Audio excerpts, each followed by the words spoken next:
Divine Grace, Sri Bhakti Vedanta Srimad Bhakti, Ananta Buddhi Vaishnava Vindhya Namacharya Thakur Vijay, Prem Sagar Sri Krishna Chaitanya Prabhu Nityananda, Sri Advaita Gadadhara Srivasubhuda Bhakta Shri Shri Radha Krishna Gopinath Shamsundar Radha Kundan Vijay, Vrindavandam Ki Jai, Tadadam Ki Jai, Gavidam Ki Jai, Gomai Ki Jai, Yamanamai Ki Jai, Turasi Devi Ki Jai, Bhakti Devi Ki Jai, Samavira Bhakti Ki Jai, Gaura Pramanandi. All glories to the Son of devotees, all glories to the Son of devotees, all glories to the Son of devotees, all glories to Sri Sri Gauranga, all glories to Sri Prabhupada.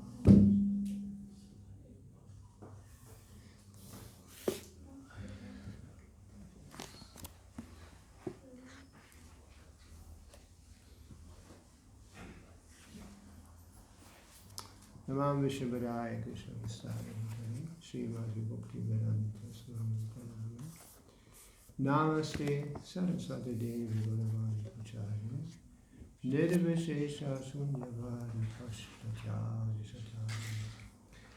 So we continue with the Transcendental Diary, Travels with His Divine Grace, Sri Bhakti Vedanta Swami Prabhupada, November 1975 to April 1976 by Hari Saudi Das. So Srila Prabhupada is in Nellore, Andhra Pradesh, in India. Mr. Trivedi said, "No, I did say in my own way, though I did not quote this, that you are a Paramata." And Prabhupada confidently said, "Yes, you can say now that. That day I forgot to say that you are a Parama. So I have come to say that you are Parama. I forgot it, excuse me, I forgot it, so you are Parama." Mr. Trivedi agreed. As a matter of fact, it is so. And then he added, speaking as the Swami in question might respond. And for that, the apology is no. I do realize that a lot of work is being done about that. Prabhupada completed the apology, but because I am Padama, I am finding out this fault.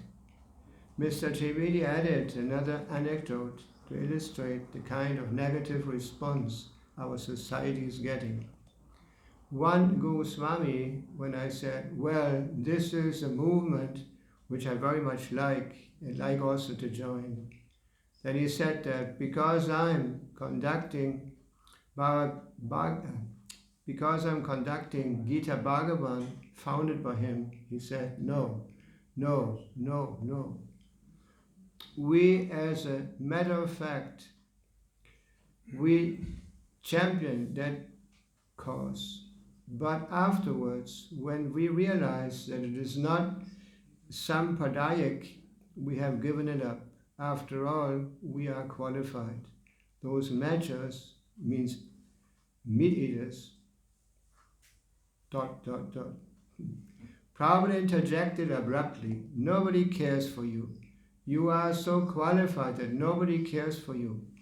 If they are mlechas, then you are Naraki, resident of hell. It is said, Vaishnava Jati Buddhi Naraki. Anyone who considers in terms of caste Vaishnava, he is a Naraki.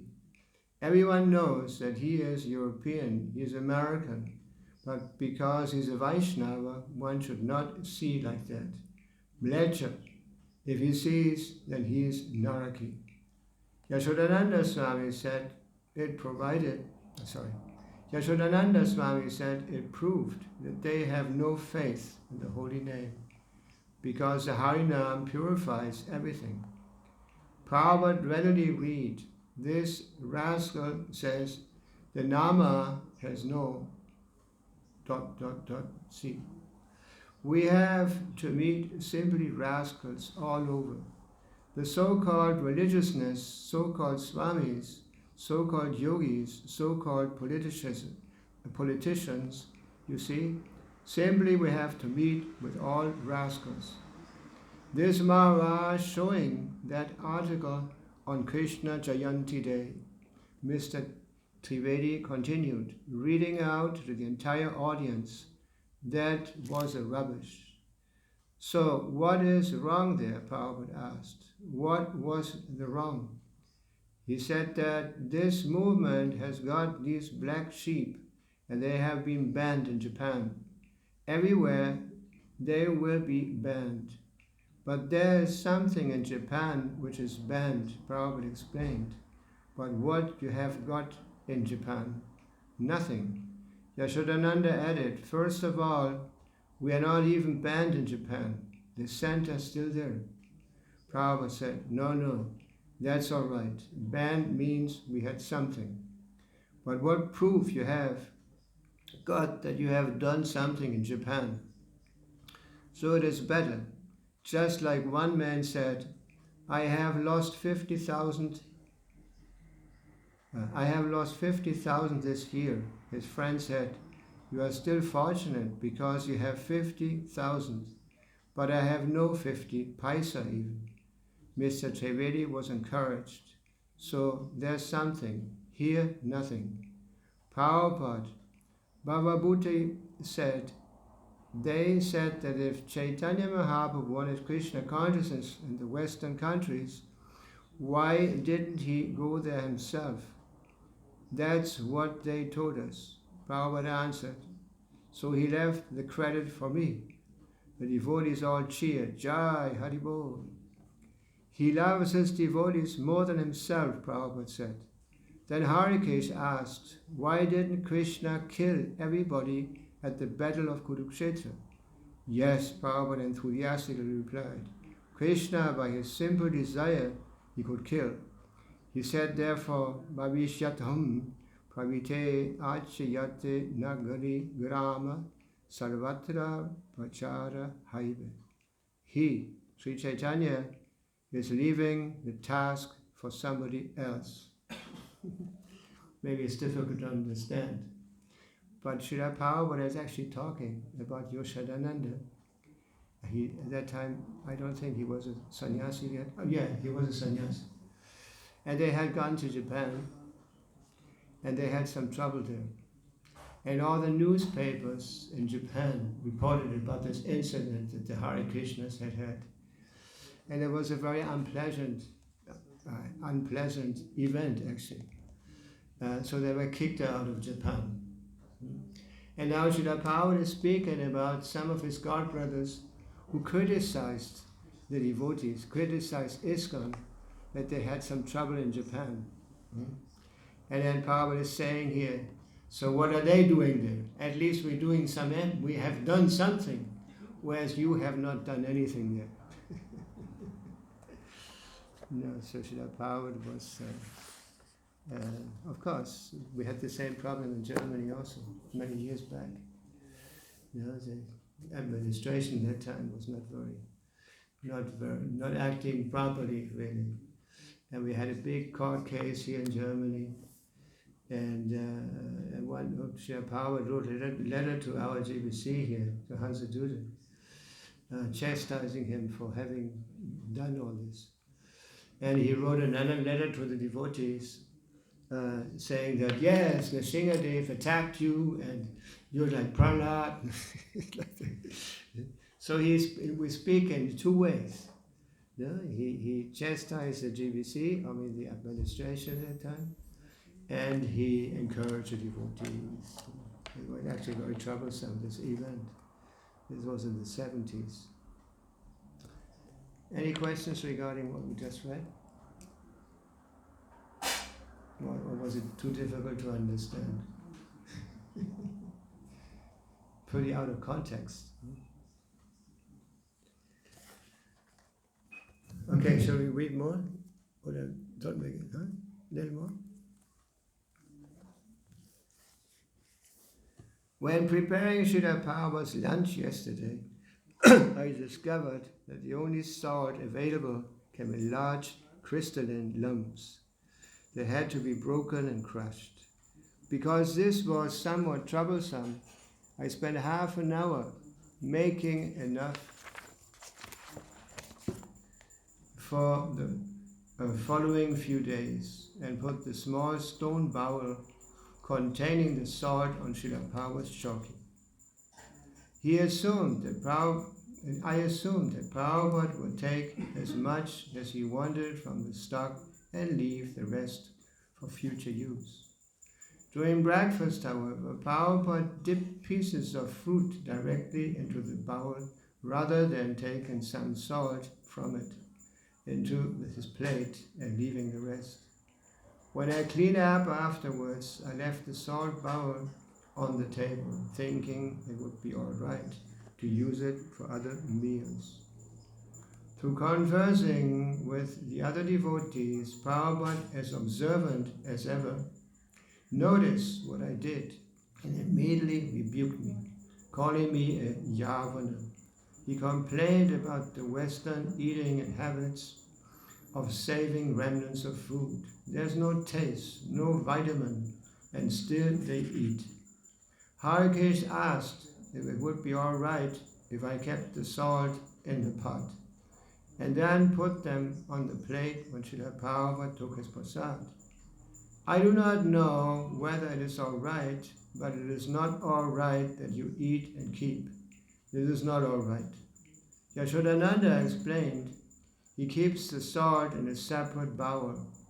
When you require it, he will give you only as much as you require. Prabhupada said, yeah, that is nice. That's why the bowl is there, he explained. That's what I intended to do, but I have to keep it away from the table. Prabhupada said, the principle should be that you should not leave remnants of food. As soon as it is used, it should not be used more. Otherwise, it is not possible to give up. Param drishtva nivartante. I'm eating something not very superior, but if I get the chance of eating something superior, then I give up this inferior. At 10:30 a.m., Prabhupada went to the 2-acre plot, where a simple pandal had been erected in the center. His Vyasasan had been brought from Madras and was nicely decorated with flowers. In front of a small but enthusiastic crowd, he performed the foundation stone ceremony for the new temple.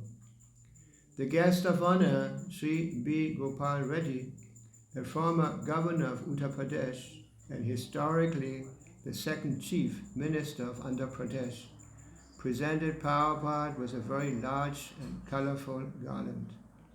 Mr. Reddy gave a short speech, followed by Mahamsa Swami and then Achyutananda Swami. At that, Srila Prabhupada spoke.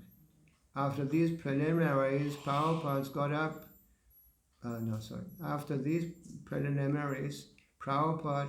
got off the Vyasasan and climbed down into a big hole in the ground with Achyutananda.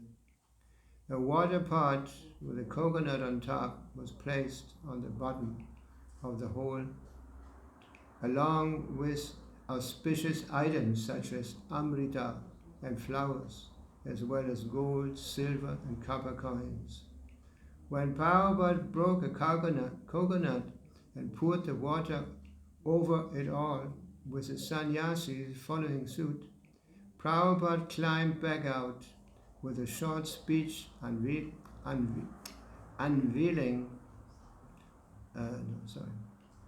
Prabhupada climbed back out and with a short speech unveiled a carved marble commemoration plaque.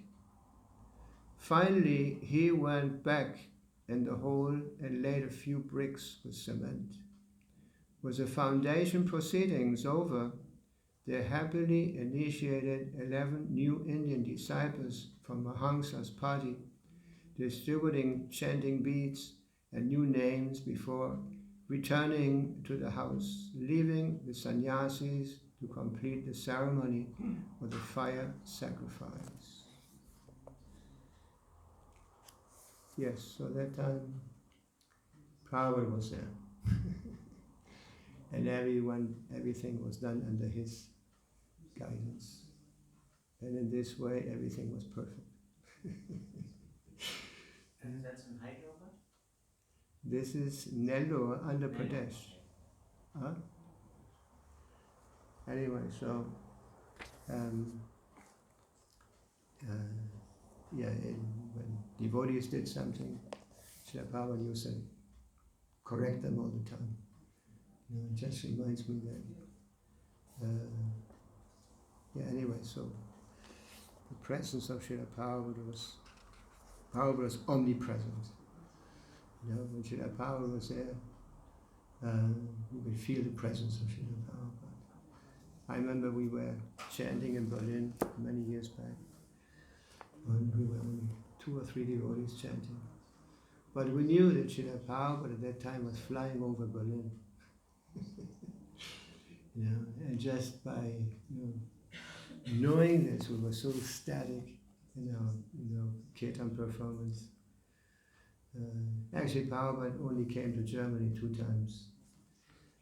This one 69, when he initiated us, and he came again in 74. And after that, Prabhupada never came again. Any question or comments anyone wants to make?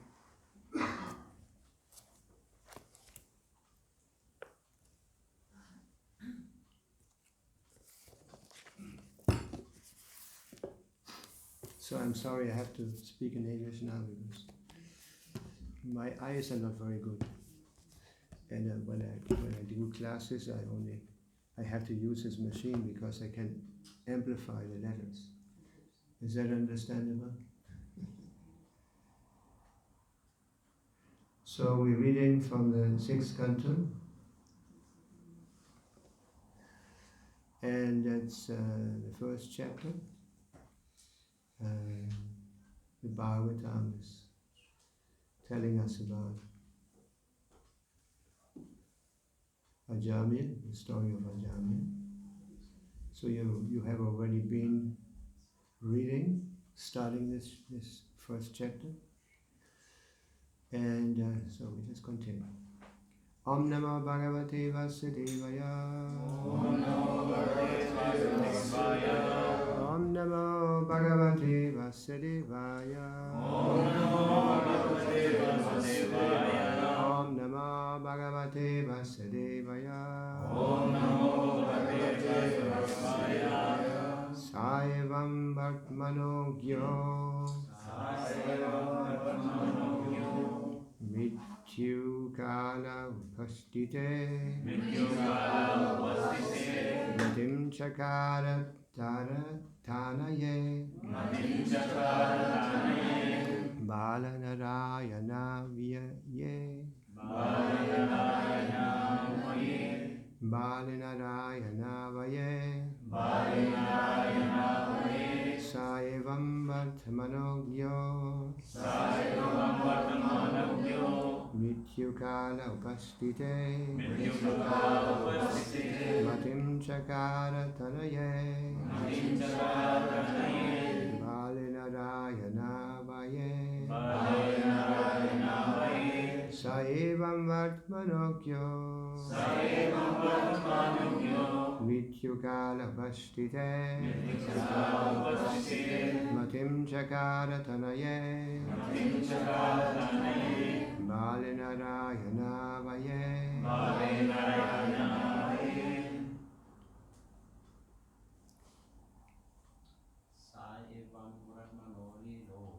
Saivam Bhartmanogyo.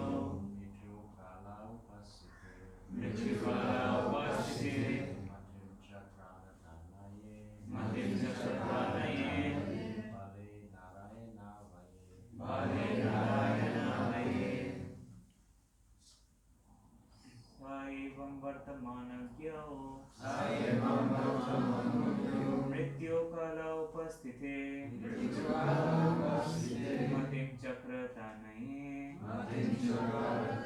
Balinarayana Vaye.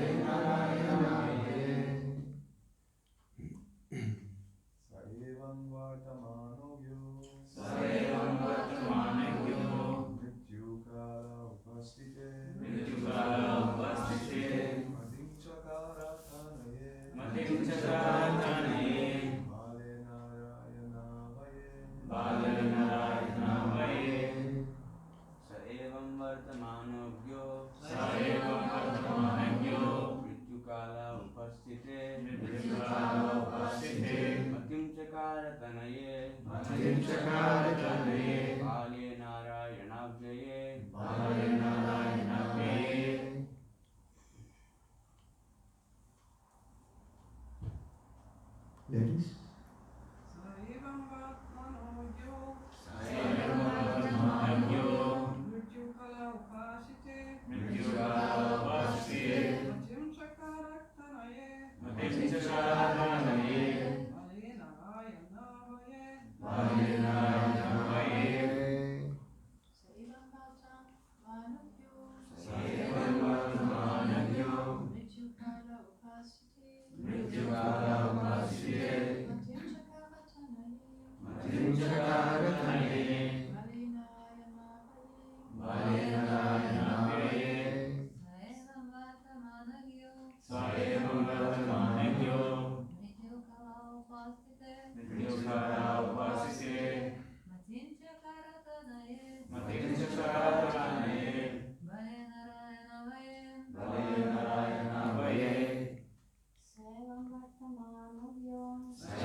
Sa, that Ajamir, Evam, thus, Vartamana, living, Agya, foolish, Vityukale, when the time of death, Upasite, arrived, Matim Chakara, concentrated his mind, Tanaye, on his son, Bale, the child, Narayana, whose name was Narayana. Translation. When the time of death arrived for the foolish Ajamil, he began thinking exclusively of his son Narayana. Purpose. In the second canto of the Srimad Bhagavatam 2.1.6, Shukadeva Goswami says, Etavan Sakya Yogabhyam Swadharma Parinishtaya Janmalabha Parapungsam Antinarayana Smriti. The highest perfection of human life, achieved either by complete knowledge of matter and spirit, by acquirement of mystic powers, or by perfect discharge of one's occupational duty, is to remember the personality of Godhead at the end of life. Somehow or other, Ajamil consciously or unconsciously chanted the name of Narayana at the time of death, Ante Narayana Smriti. And therefore he became all perfect simply by concentrating his mind on the name of Narayana. It may also be concluded that Ajamil, who was a son of a Brahmana, was accustomed to worshipping Narayana in his youth, because in every Brahmana's house there is worship of the Narayana Ashita. This system is still present in India. In a rigid Brahmana's house there is Narayana Seva, worship of Narayana. Therefore, although the contaminated Ajamil was calling for his son, by concentrating his mind on the holy name of Narayana, he remembered the Narayana he had very faithfully worshipped in his youth. In this regard, Srila Swami expressed his verdict as follows.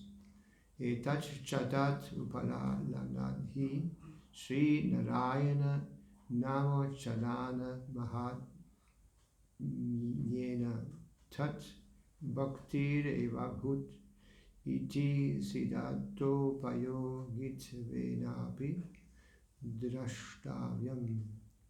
According to the Bhakti Siddhanta, it is to be analyzed that because Ajamil constantly chanted the son's name, Narayana, he was elevated to the platform of bhakti, although he did not know it. Similarly, Raghava Acharya gives this opinion, Evam Vartamana Sa Divya Mityukare Upashtite Sadi. Yagyo Narayanakhye Putra Eva Matim Chagara Matim Masaktam Makaroli Iti Artha. Although at the time of death he was chanting the name of his son, he nevertheless concentrated his mind upon the holy name of Narayana. Srila Vijayadvaj Tirtha gives a similar opinion. Mrityu kale deha viyoga lakshana kale mrityo sarvadosha papaharasya hare anugrahat kale datta jnana lakshane upastite zidi upastite tanaye purna jnane bale panchavarshakalpe pradesha matre narayana dvaye murti visheshe matim smarana smartam chitam chakar ra bhaktya smara iti artha. Directly or indirectly, Ajamil factually remembered Narayana at the time of death. Ante Narayana Smriti. So we repeat the verse. Sa evam manudyo nityukale pashtite matim jagare tanaye bale narayana vaye. When the time of death arrived for the foolish Ajamil, he began thinking exclusively of his son Narayana.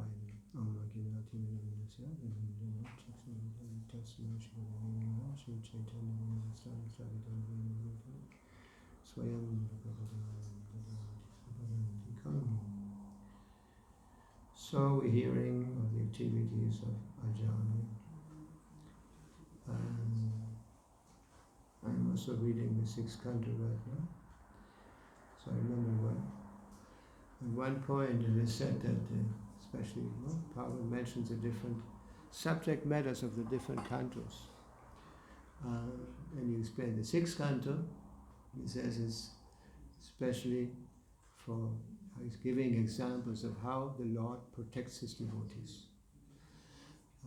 So the history of Ajamil, like it's also, as I'm mentioning Srila in the purport here, no, he had been born in a very nice Brahmana family. So Brahmanas, as Krishna says in Bhagavad Gita, they were, how is it in English, like decorated with special qualities that, like Bhagavad says, made them first-class men. And they were especially responsible, for the education of the rest of the society, or guidance of the rest of the society. Remember the first canto, it says that when Parikshit Maharaj was traveling through his kingdom, he was always accompanied by first-class Brahmanas. So the advice of the Brahmanas was always available for the leaders. They would guide the leaders, whether the kings or the political leaders, on the basis of Shastra. They would not invent things like it's customary nowadays. They also here in Germany, I heard they also have a group of so-called sages, not sages, sabios, I say, like in Spanish. Very learned, very educated group of people who give, advice to the government.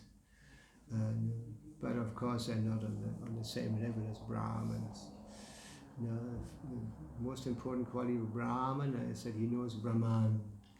He knows the truth. Just like it says, one of the qualities of a Brahmana is real religiosity. They had a concept of Brahman, be it Brahmani personal or Paramatma or Supreme Personality of Godhead, Bhagavan. So anyway, so he was born in a very aristocratic family. And it's later on, how you say, his activities, who led him to fall down to the platform where he's right now. It's mentioned that he was ordered by his father to go out and collect flowers and different ingredients for the worship of the deities. And he came upon something that was not very common at that time, at least. Nowadays it's very common. So much advertisement of I say, very barely clad women everywhere, and all these activities, and illicit sex is very much glorified actually in this society of nations. But when he came across it, two shooters who were embracing, and they were also intoxicated. And it's even mentioned in the Bhagavatam that the lady, her dress was very loose. That means you could see parts of her bodily features like that. So he had never seen it before. He became very disturbed. And when he left the place, he kept thinking of that lady, of that prostitute. The Bhagavatam is explaining in one part of this chapter also that formerly there was no possibility of sexual relationship with aristocratic ladies. Only was low-class ladies. I mean, from the fourth class, from the Shudra class. And anyway, so he kept on thinking of that lady. Then he took her to her home, and it's mentioned that he had a very chaste and very proper wife, but he gave her up, and he started living with this low-class lady. And because he was a Brahmana, had been a Brahmana before, he couldn't function as a Brahmana anymore. He became a criminal. He's living of cheating and even robbing, assaulting people, to rob them of their wealth like that. And because of that, he couldn't live with everybody else. He was living in the forest, kind of hidden. And then it says he had 10 children. And at the advanced age of 80 years, already, still he had a little newborn child. And Prabhupada explained that this alone shows that he was a very degraded person. Because normally, at least for Brahmanas or high-class people, they have the ashrams and varnas, especially the ashrams. They go through education, then married life, then renouncing, and then taking sannyas.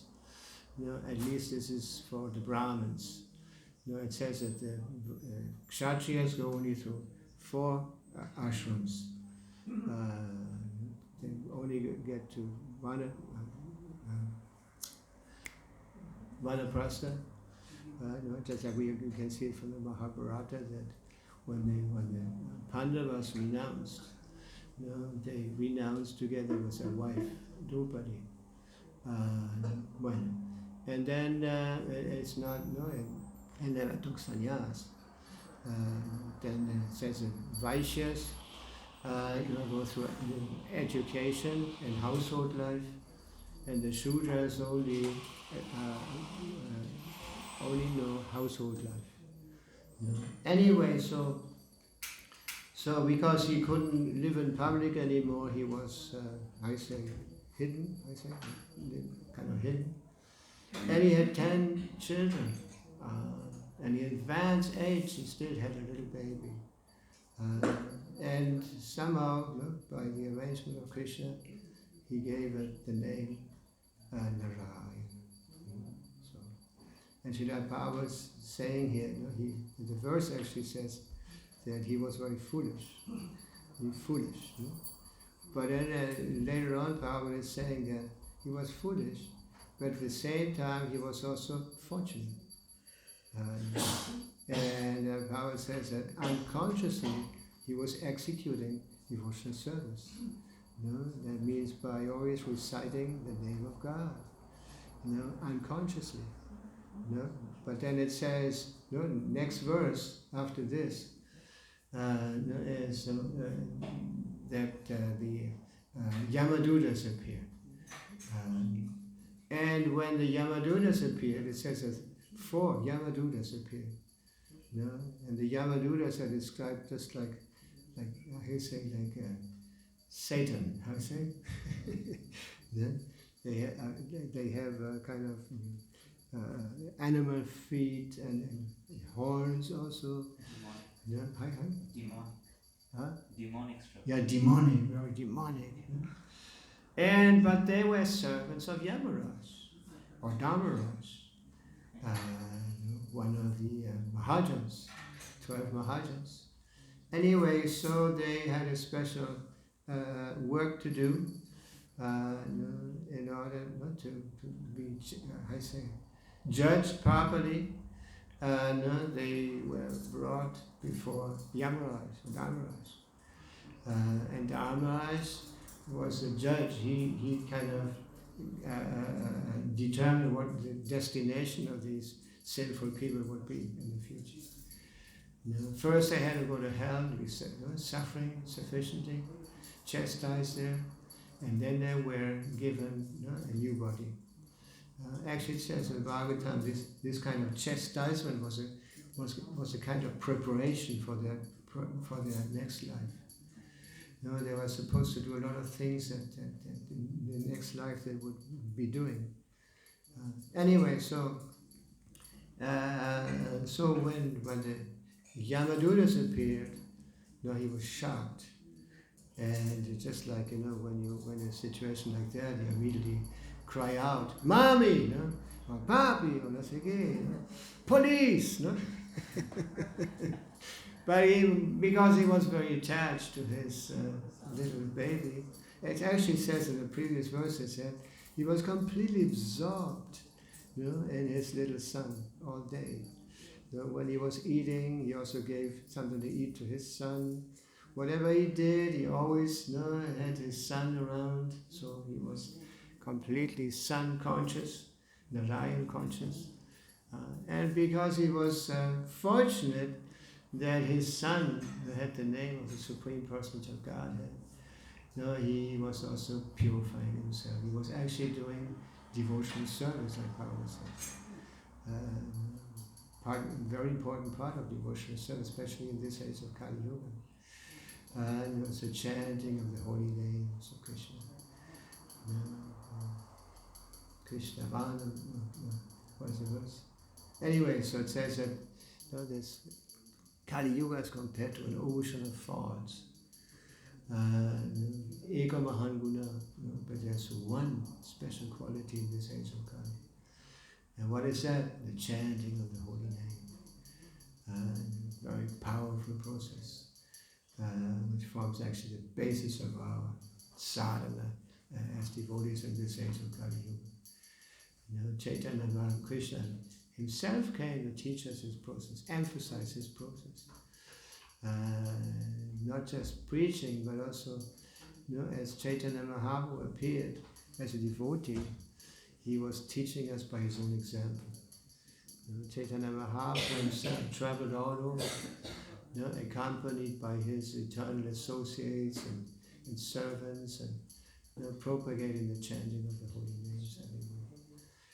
It's actually mentioned there's some diaries, how you say, notes. I remember there was a book of Sasvarupas, where he was referring to a kadacha, I say a notebook of somebody from the time when Chaitanya Mahaprabhu was there.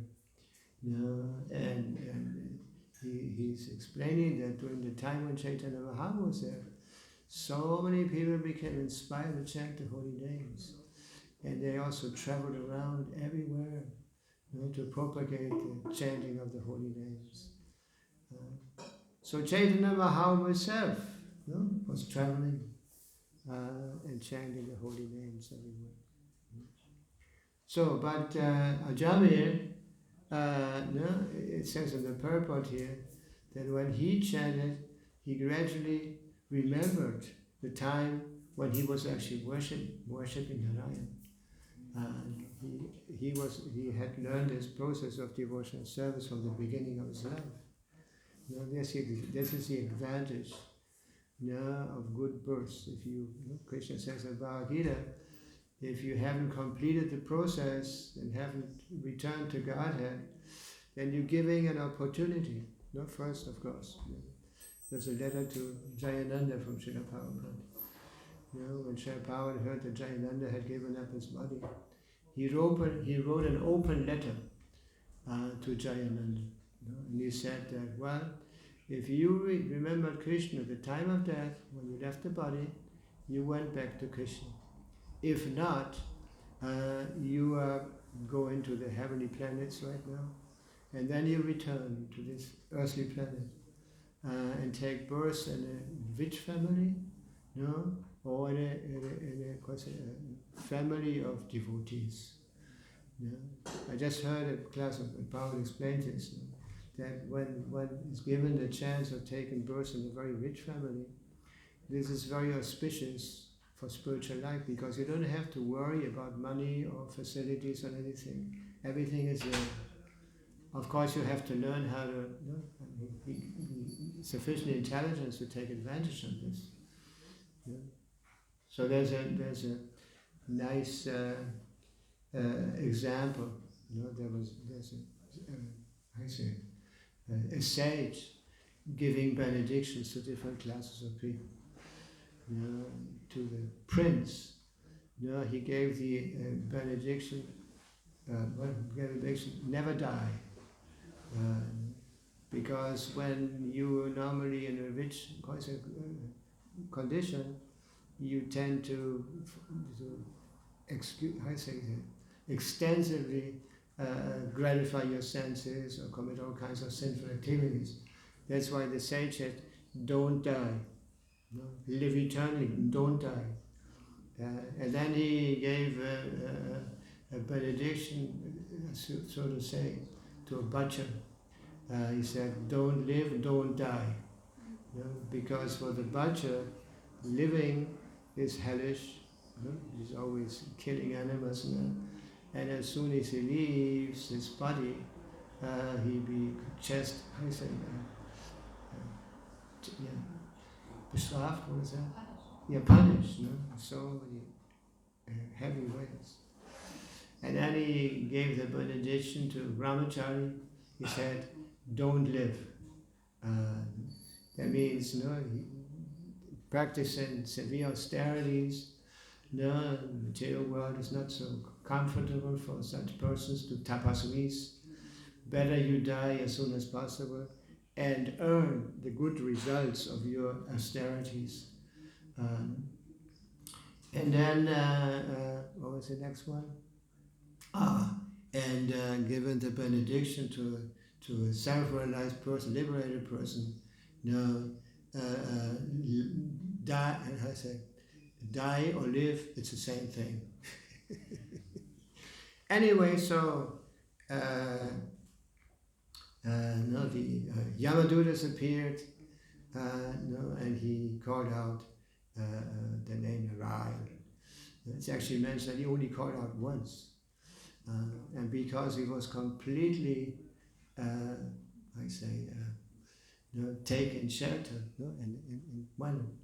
At that time, he was not conscious that he was actually just calling his son. But this sound vibration by itself liberated him from all reaction, from all karmic reactions. And that's why at the moment when he was calling out the name, immediately the Vishnudutas appeared. And the Yamadutas were very surprised, that they appeared to interfere with their work, of taking this sinful person before Yamaras. And a discussion, they said, you seem to be very, very fine personalities. You know, with your 4 arms and all the auspicious high symptoms, no, on your body. You seem to be very high kind of people. But why are you interfering with our duty? To take this sinful person before, to be, I say, judged. And so the Vishnu Dutas started speaking and explained that actually you have no more right to take this person with you. Because he's completely liberated by taking shelter, the chanting of Narayan's name. So they accepted, but they couldn't understand it properly. So they went back to Yamaraj, and they actually were very disturbed. Because normally when you're serving somebody of this, I say, that kind of God, you have a master or guide, in that category, it's such an advanced, very important person, especially completely purified. Then they were kind of very frustrated. Why was it possible that these Vishnu Buddhas came and impeded our work? And then because they had the conception that Yamaraj was the supreme person, the supreme God, because he was in control of the destiny of all these sinful persons. So then Yamaraj assumed a very humble position and said, no, actually, I'm not the supreme controller. No, I'm a servant of the supreme controller. I'm a servant. I'm a servant of the supreme personage of God. Above me, there's a supreme personage, the supreme controller. Ishvara Parama, as it says in the Brahma Samhita. Ishvara Parama Krishna. Krishna is the controller, the supreme controller. There might be so many controllers, but Krishna is Ishvara Parama. Krishna. Krishna is the supreme controller. Anyway, so and here he went on, explaining what had happened really, from the transcendental point of view.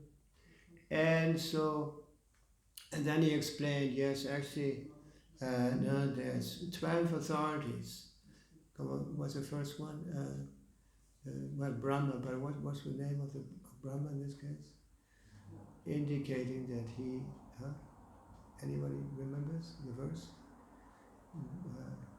Anyway, so Brahma, then Prahlad, Narada, Shambhu, first of all Brahma, then Narada, Shambhu means Shiva, then Kumara,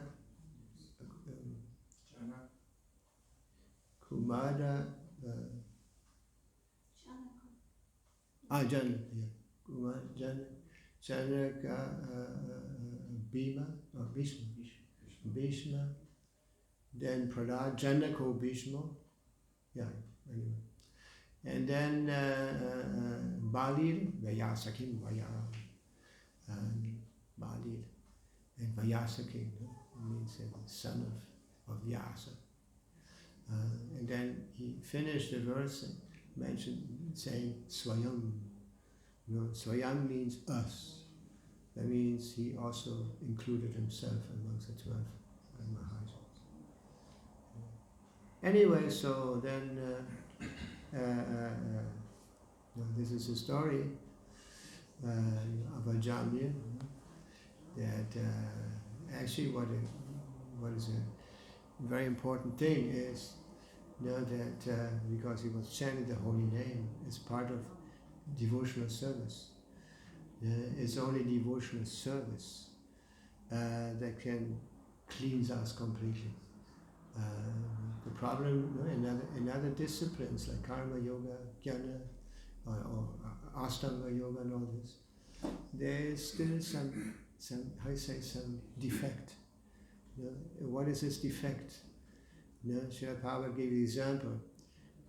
Maybe there's a forest fire, and the bamboo burns, but because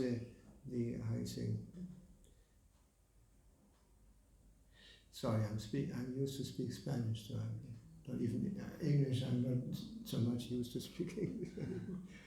Anyway, so when the Wurzel, what is that? The roots. When bamboo is all burned, the roots remain in the earth. And as soon as the fire is over and the rain falls, again from the roots new bamboo is manifesting. Anyway, so this example is given that you might purify yourself, you might execute so many austerities and tapasya and be very learned, but you're not able to purify the roots of our existence. That means desires. Just like Prabhupada always gave the example, like the Catholics, they go to church, they confess their sins, and they're forgiven, and then they come out and continue with the same activities. That means that it doesn't really purify their heart, or the roots of your existence. So unless the desires are purified, and these desires are only purified by transcendental activities, by devotional service. Anyway, unless one comes to the platform of devotional service, Shravana, Kirtana, Vishnu, it's 9 principles. I just read Prabhupada saying that these 9 principles contain everything. There's no need of any addition to these 9 principles. So as soon as we start engaging in devotional service, starting with hearing and chanting and remembering, this purification takes place. And our material desires, our selfish desires, become diminished more and more. And that means activities. Devotional service means activities. By occupying our senses, our mind, intelligence, all our energy in the service of the Lord, under the guidance of a spiritual master, we are able to actually purify our substance. How do you say? The original substance. So as long as we just interested in our try to cultivate our self-interest. Just like Bhagavatam also gave an example, that when the impersonalists advance in their discipline and they actually come to the platform of liberation, Brahman realization. Bhagavatam says, there's a verse in the Bhagavatam that says that sometimes these liberated persons seem to be, these impersonalists seem to be liberated. But it says, because their intelligence is not completely purified, there's still some contamination in it. And because the intelligence is not purified, they don't surrender to the lotus feet of the Lord. That means they're not ready to occupy in surrender or occupy themselves in devotional service. It's just a question of time that they again descend to the material world. Because activity is is our quality as living entities. We are always active, and if we're not active in devotional service, sooner or later we'll be forced to act on the material platform. So as long as we are not engaged in devotional service to Krishna properly, we naturally be drawn to all kinds of other kind of activities. So this is very important. That we should always try to be engaged in devotional service. So all our activities should be Krishna Mona. We should be all connected with Krishna. Just like Rupa Goswami gave us these 6 principles, how to advance in Krishna consciousness, and 6 principles we should avoid, to not, degrade our spiritual life. For example, one of these principles we should avoid is prajalpa. We shouldn't speak unnecessarily about topics that have no relation to Krishna. Sorry to say that, but my room here is right above the kitchen. And there's a lot of talk, and actually the ceiling is very thin, and so you hear, this talking, and often I have to put something in my ears so they don't hear everything. There's a lot of prajalpa going on there, especially, I don't want to offend anybody, but especially on Sundays, when all kinds of cooks appear in the kitchen here, there's a lot of prajalpa going on. Actually, that's one of the rules, kitchen rules. I've mentioned this many times. In the beginning, we always had a list in the kitchen of the offenses should be avoided in the kitchen. And one of them was also not to speak unnecessarily about things that had nothing to do with the cooking or with Krishna Katha. Anyway, so this time has gone by, things have changed. I've mentioned this many times, no? Huh? And still you don't put it up there.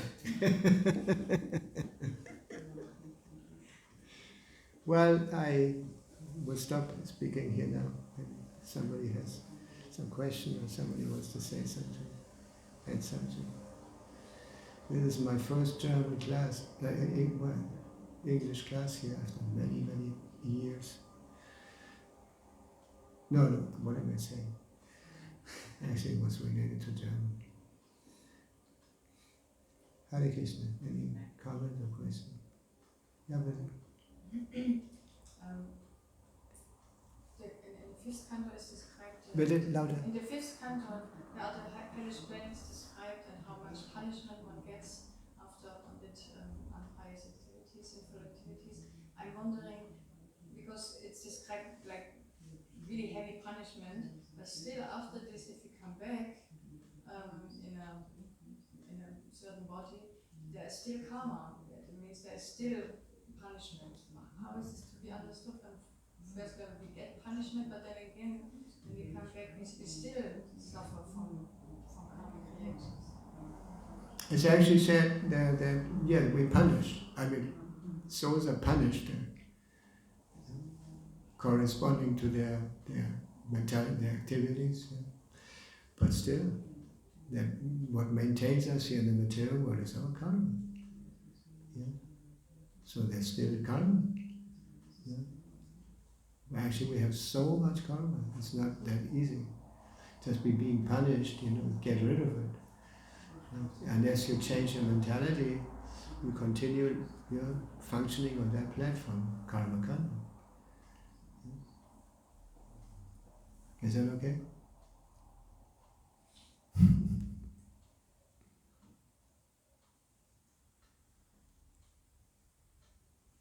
We're going to have to suffer our karma for many, many, many lives. Any comment on this? Yeah. Jesus. Yeah. Huh? Sorry. Jesus means on each karma you have, you get 10 or 100 times more, or 1,000, even more. 1,000 times more as you hurt someone, and you get it back 10 or 100 or 1,000 times more.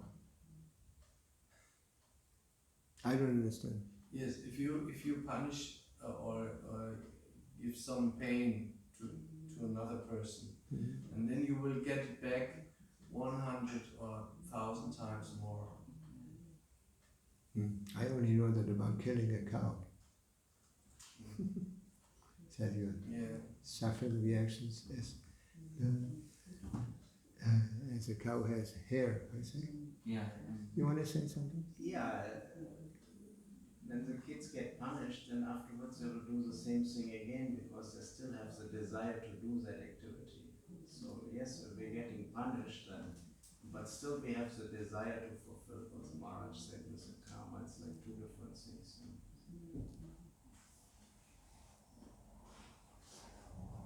I mean, I understand this with the desire that we continue acting like this, but I'm wondering why we get punished double. You know, like you do a sinful activity, then you go to hell, you are punished, and so to say rectified, and then you come back, but you're still coming back with a bad karma that you had from before. Why it's not nullified by going to the next I think this is more a question of investigation. I can't say. I have to investigate the fifth canto to see. But I heard many years back. I heard that part of this chastisement that you get on the, I say, is that this is a kind of forceful preparation for your next body. You know, just like, for example, somebody is acting like a hawk, like this. No, it's not so easy to accept the body of a hawk when you come from the human form of life. Now, there's a lot of, I say, preparation needed. Yeah. You understand? Willst du da was zu sagen? You want to say something? Ja, das habe ich auch. I did hear that also, that especially with this walk, and that you have to eat stool and so on. He didn't say it. To prepare for this. Yeah, it's a preparation for the next life. Yeah. Thank you, Maharaj. First, thank you so much for the possibility to be at your lecture, and so my humble obeisances. I hope my question is not so stupid. Let's see. Or even if stupid, so thank you so much.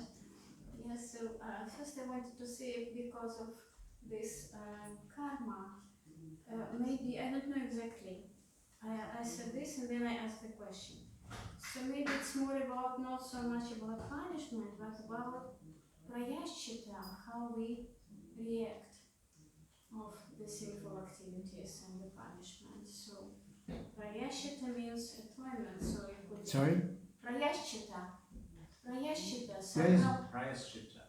Prayashchita, yes, it can be false, it can be not false. Maybe that is what Krishna waiting for us, how we react on this punishment. Mm-hmm. But my question is about transcendence, because I'm trying to distribute books, and we are distributing transcendental knowledge. Yes, transcendental knowledge, transcendental books to the people who have no idea of their transcendence. And me too, for example. What? I don't know what is a transcendence, yes? And what is what? What is it transcendental? I don't Oh. know myself exactly. So, because it's, we can understand only the activities of Krishna on this transcendental level. So that is what not certainly yet. That's why my question is how to go on this business of distributing books with a transcendental feeling, with transcendental knowledge. So to really continue do it more and more, getting this transcendence, getting into the transcendence. Because the reactions are material, and sometimes our reactions are also, I don't know, I can't be. That's why we practice sadhana. Sadhana. Yeah. Get up early, chant good rounds, without letting yourself be distracted. Hearing very carefully the Srimad Bhagavatam, reading Prabhupada's books, I just heard Prabhupada say that when we distribute books, the idea of the book distribution is that people develop faith. They read and develop faith. Because faith, Ado Shraddha, is the first item that we have to develop, or we have to be blessed with this. Ado Shraddha. Yeah? So people get the books, they read, and they, Prabhupada is our best preacher. Very convincing. Yeah. And so, unfortunate person reading the book, receiving the book, then it takes interest because it's really explained so nicely what Srila Prabhupada, and wants to see. And the next thing, we have to receive them properly also when they come. Yeah? Give attention to them, explain things further, or in practical terms, what we do like this. And our preaching should be that we kind of inspire them, we attract them. They have to develop some attraction. That's why in the beginning we shouldn't, present only tapas, that we gave them, like Prabhupada did. He gave them prasad, he had them chant, with the devotees like that. And then gradually all the principles are introduced. Yeah? But in the beginning, what is important is Shraddha. Yeah?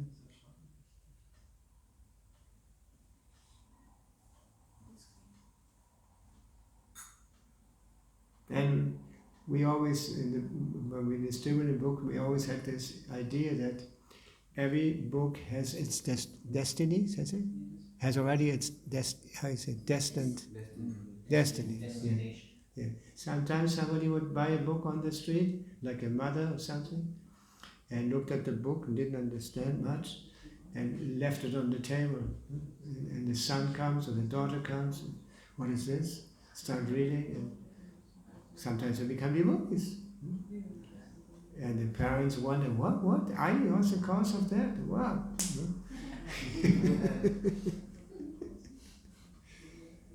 Yeah, so this is very important. First there has to be some faith, and then some more profound understanding, more and more and more. And when you have a good sadhana, you go and distribute books, then it's a completely different experience, and to not chanting proper rounds and not following the sadhana properly, because this gives strength. Purity is the force, Prabhupada used to say. Yeah. Thank you. I answer a question? Yes. But? No. No. Any more questions? You want to say something? No.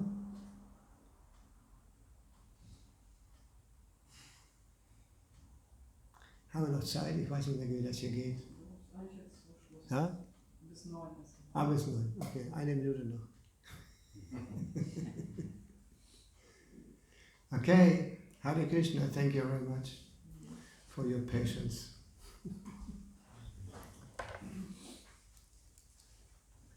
Srila Prabhupada ki jai.